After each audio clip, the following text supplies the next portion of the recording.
যে যারা দীর্ঘক্ষণ স্ক্রিনে কাজ করার একটা পর্যায়ে কিন্তু তারা ফিল করে বা বলে থাকে যে চোখে তারা আসলে কিছু ফ্ল্যাশি বা লাইটি কিছু আসলে দেখতে পাচ্ছে। এর বিশেষ কোনো কারণ আছে কিনা? আমরা জানি যে এটা হয়তো লং টাইম স্ক্রিনে কাজ করার জন্যই হচ্ছে, সেক্ষেত্রে আসলে করণীয় কি? এক্ষেত্রে কোনো ট্রিটমেন্টের দরকার আছে কিনা?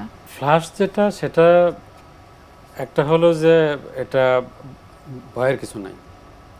এটা হলো যে কেউ যদি স্ক্রিনে অনেকক্ষণ থাকে তাহলে আমাদের যে স্নায়ু এটা সংবেদনশীল যখন বেশি হবে হয়তো রিজেক্ট করতেছে যে তার আর সহ্য হচ্ছে না। আচ্ছা, এরপরে দেখা গেল যে মানে এটার মানেটা কি আমরা ধরবো যে তার ব্রেইন টায়ার্ড হয়ে গেছে নাকি তার চোখ টায়ার্ড হয়ে গেছে? না, যখন এক্সস্টেড থাকে, টায়ার্ড থাকে, তখন আউট অফ দি ওয়ে সে এটাকে অ্যাকোমোডেট করতে চায় কিন্তু পারে না, তখন এটা একটা ফ্ল্যাশের একটা ব্যাপার আছে। আরেকটা হলো যদি রেটিনাতে সত্যিই যদি কোনো সমস্যা থাকে, অনেক সময় ডিটাচমেন্টের মতো থাকে, ওই রেটিনার সাথে যে ভিতরে যে তরল তার সাথে যে একটা ব্যারিয়ার সিস্টেম থাকে, ওখানে যদি কোনো গ্যাপ থাকে, কোনো কারণে এটার সাথে ফ্রিকশন হচ্ছে, তার মানে স্নায়ুটাকে অতিরিক্ত স্টিমুলেশন দিতে হয়।